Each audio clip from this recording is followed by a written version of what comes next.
What's up, guys? JR here. I got an interesting message in my box this morning saying a gentleman wanted to go fishing. His name's Tony. Wanted to go fishing with his son and didn't know what to buy, what to use. Wanted to know what a Senko was. He heard about a Senko. So that's basically how I started out. You know, I fished all my life as a kid. I would go down to my local lake. And I would go down with hooks and bread and corn and catch various fish, not targeting a specific species or anything else. So a couple years ago, I didn't know how to bass fish. Friend Kenny, on my birthday, he brought me bass fishing. And it's Kenny Outdoors is his channel. He's got a lot of great saltwater and freshwater videos if you want to learn anything and see some great fishing. Kenny Cannon Outdoors.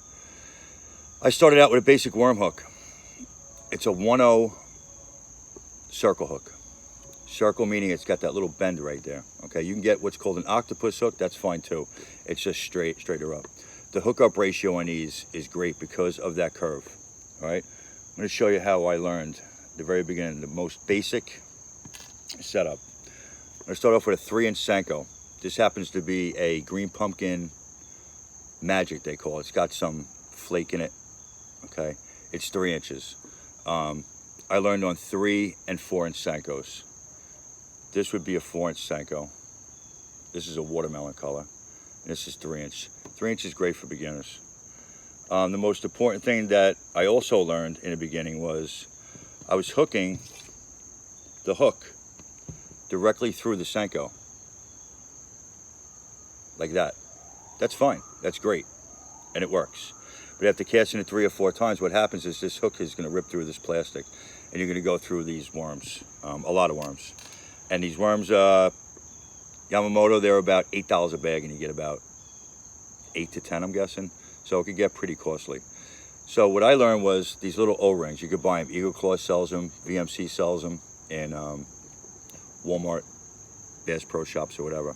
What you want to do is you want to wet this skinny side. There's a fat side, and there's a skinnier side. You want to pull it through to the fatter side. You guys are going to see a flat part of the worm. You're going to see all ribs, and then you're going to see a flat part, which is forward of the center. You want to put it right about there. Then you want to take your worm hook and just put it through that O-ring. That O-ring is going to do, you can cast this thing all day, catch multiple fish, and you're not going to go through bait.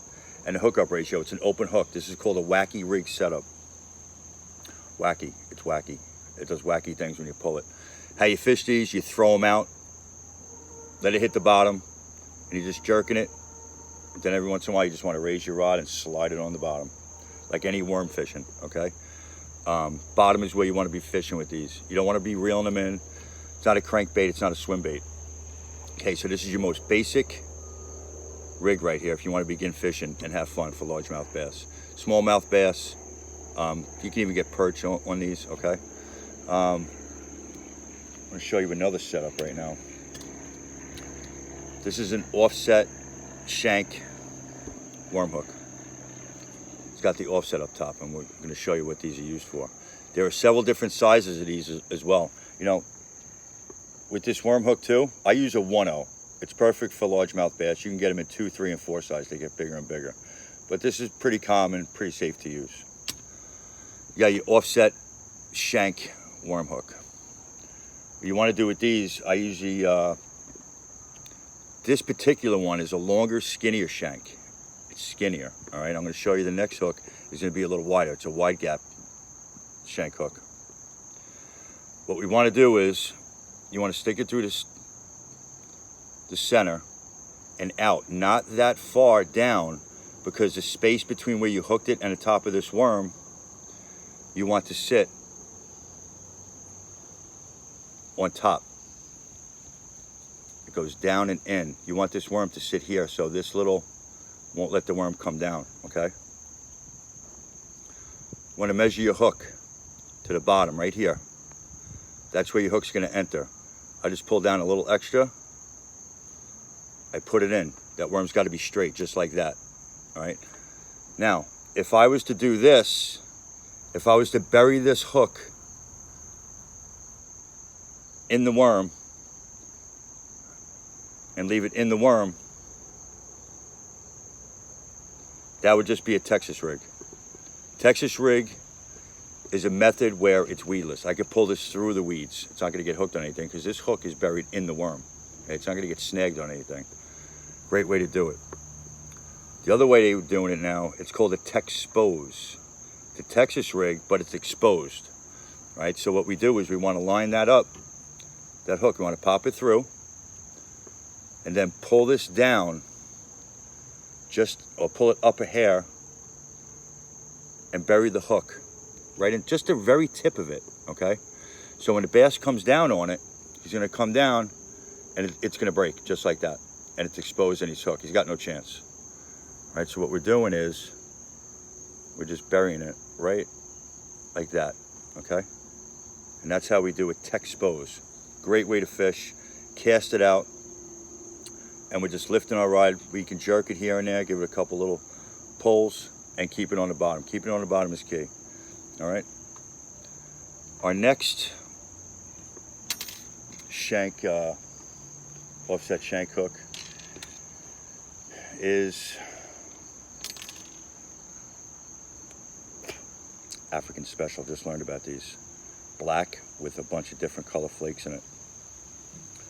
Great Long Island Pond, a dirtier water bait.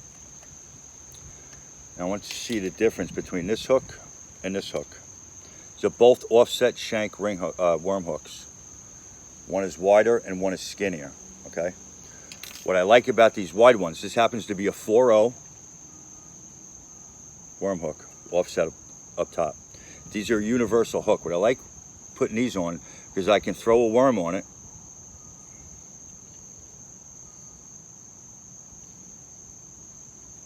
I'm getting eaten alive here by bees. I can throw a worm on it. Okay, just like that. And because of the wideness, and we're working it the same as the other one, it's just a different size hook. But this is universal hook because I can throw two other baits that I like to fish with a lot here on Long Island. One is a brush hog. Now I can fish this brush hog on a skinnier shank, or I can fish it on this big 4-0 wide gap, okay? Brush hog is a great weedless bait you can use too. It goes on the same way. Goes up top so that shank holds it from falling down. You want to measure to the bottom of your hook. That's where we're going to enter. So we're straight. And again, we're going to bury it. Okay, it's straight now, right? So we're going to take our hook and we're just going to tap it right in just the very tip. Okay? So when a fish comes, bang, it's exposed right away, falls right out, and you're not going to get caught on weeds. Brush hogs, 3 and 4 inch Sankos we're going to use when we're learning. And I want to show you one other type of hook that I just started to get into. There's a guy named Charlie Brewer, and Charlie Brewer is an older guy, born in the 20s, and he's like the godfather of what's called the slider worm. All right, slider worm is basically a 4-inch worm.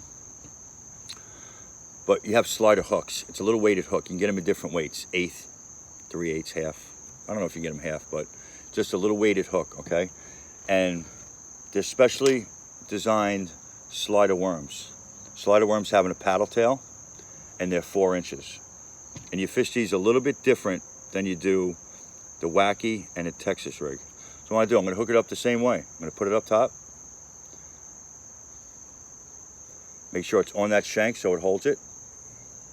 Okay, you see that little, doesn't go down. And we're gonna hook it up the same way. Put it through, make sure the worm is straight. And I'm gonna bury the tip of that hook slightly. All right, that's a crooked worm right there. We don't want that. That's a little straighter. Okay, that's what we want to do. Now, slider worm fishing, you're going to cast these out. It's weighted and it's weedless. Same as the other one, but we want to use our rods in a sweeping motion. What we want to do is we just want to pull up, reel down the slack. Pull up, reel down the slack. But from what I remember now, we want to hold that rod at 12 o'clock. We don't want to hold our rod down. We want to hold our rod basically at 11 or 12 o'clock, and we're pulling it back. All right. And then when the fish, you'll usually bass, you'll feel one thump. If they're panfish, if they're bluegills, if they're perch, crappie, you're going to get a bunch of quick taps. All right. But a bass, he's going to inhale it, and you're going to feel one thump. You're going to put your rod down just a little bit and sweep the rod up. We're not going to set the hook. On worm hooks, on offset shank hooks, we could set the hook hard. Not with slider fishing. Slider fishing, you're just raising your rod. That's all you're doing. And the sweeping action of that rod will hook that fish. All right. What else I want to show you guys right now? Nothing. What I want to do is I want to do another video today. I want to do a video on creature bait. And the reason I like these 4.0s, the wide gap, is because we can stick the creature baits on there. Great easy fishing too. Great way to learn. All right. Hope you guys got something out of this. If you want to see more videos, just hit that bell, and I'll keep making them. I'm gonna do around 3 o'clock. I'm gonna do a live well. How to set up a live well. You want to keep fish fresh all day. You don't want to keep them on ice. It's a great way, tournament fishing and keeping the fish fresh until you get back to the dock, where we can fillet them. All right, tight lines, people, and I'll see you in a little bit. Bye.